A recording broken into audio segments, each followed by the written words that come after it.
Church of God today. Here's what you want. You want someone to come and rub your shoulders and massage your neck while you're still living in your sin. You want someone to come and bring a plate of food to you. And sometimes I think you want someone to chew it for you before you, oh, come on now. You know, and I see this, Sister Mickey, it's kind of like what happened with Moses. People didn't want to receive the bread except from Moses. And what happens is, you know what, I tell you what, you go up the mountain and you speak to God for us, and you know what, you go up and you get the bread, and when you come down, make sure you chew it and make it nice and soft. Come on. Make the bread soft. As a matter of fact, we don't want to have to chew our food. We just want to be able to absorb our food. Last time I checked, I don't know about, listen, I had a friend of mine recently, and he said there was no way that he was ever going to be fed with a tube, because he's going to eat his food. And the doctor says, well, if you plan on doing that, here's what you need to do. This, and this, and this, and this, in that order, and for the rest of your life. And you know what he said? No problem. Here's what happens with many of us. Someone says you need to live your life like this, and this, and this, and this. So what? I don't mind this, and I can understand, I can get along with this one. Hold on. You can't skip a part. You can't skip a place. You can't skip what God wants you to do. But the thing is, you can't do what God wants you to do until you become who He wants you to become. I've come by to tell you this morning, I'm a little bit concerned about your condition, because to say that you're born again, but to live the way you did before is a contradiction in terms. To say that you're born again and live as if you're just the same person is a contradiction in terms, because I want you to know what happens when someone is born again.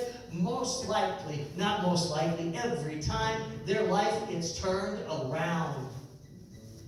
Oh, they may sing the same way, they may even dance the same way. They might eat the same food, they may work the same job, they might, some of them actually still hang out with the same people, but they're not the same anymore. And if they hang out with the same people long enough, if they're truly saved, if they're truly born again, can I tell you that this thing is contagious?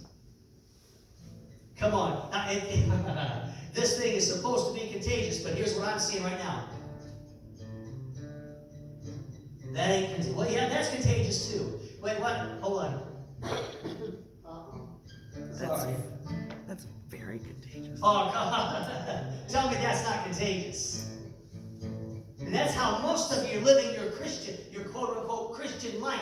A big fat yawn. You're bored with it. You don't find any, listen, you don't find any excitement with it. You don't find any purpose with it. You don't get any kind of joy out of it. Well, you know what, Sister Mickey, it might be hard.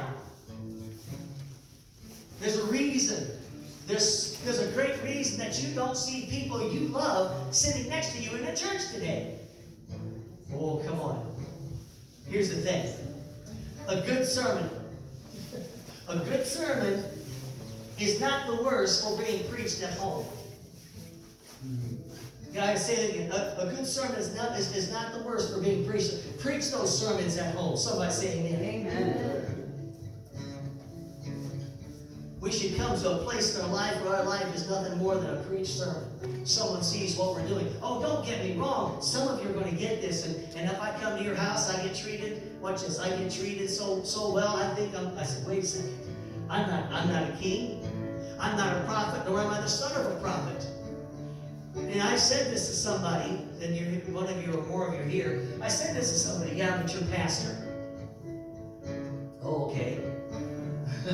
Sister Mickey, next time somebody says that, I'm going to kick my shoes off and see if I don't get a foot washing. Come on. But here's the thing. I want you to know, most of the reason I do many of the things that I do is because of what Jesus says. I did not come to be served. I came to serve. Now, when you're born again, Brother Mike, I got to serve somebody today. I've got to go help somebody. Somebody out there needs something. I got something somebody else needs. Listen, it may not be anything except a handshake. It might not be anything except just a glance and a smile. It might not be anything but other than just to show up. Somebody say amen. Well, I don't know. Stop about what you don't know. Let's find out what you do know. Do you know Jesus? Do you know about Jesus? You know what I know about Jesus? Are you ready for this? He came and he ministered to people who didn't exactly like him. And he continued to minister to those people. And you know what those people did? Nailed him to the cross. And here's what's going to happen. Now, I'm not saying that any of us have been called to that kind of ministry. There are a few of us who have. You've been called to pastoral ministry. You've been called to be a leader in the church in any particular way, shape, or form. I've come by to tell you that sometimes you feel like you're being led to the gallows. And here's something else. Nobody's going with you. As a matter of fact, many of the people that might be close, they're hiding in the bush someplace. Some of the people that might have been following you, not only are they hiding in the bush someplace, but they're over someplace and they might be warming their hands by the fire and they might be denying that they even know you. But Jesus, he continued on, didn't he? Amen. Come on, he continued on. Amen. This is a new year. This is a new year, and today I hope to start that. Oh, Brother Mike, here we go again. We're going to start this off with what it means to seek him first. To seek who first? Who's him? Who is he? Jesus. All right, we know his name, but do you know his name? Come on now. Let's worship the Lord this morning.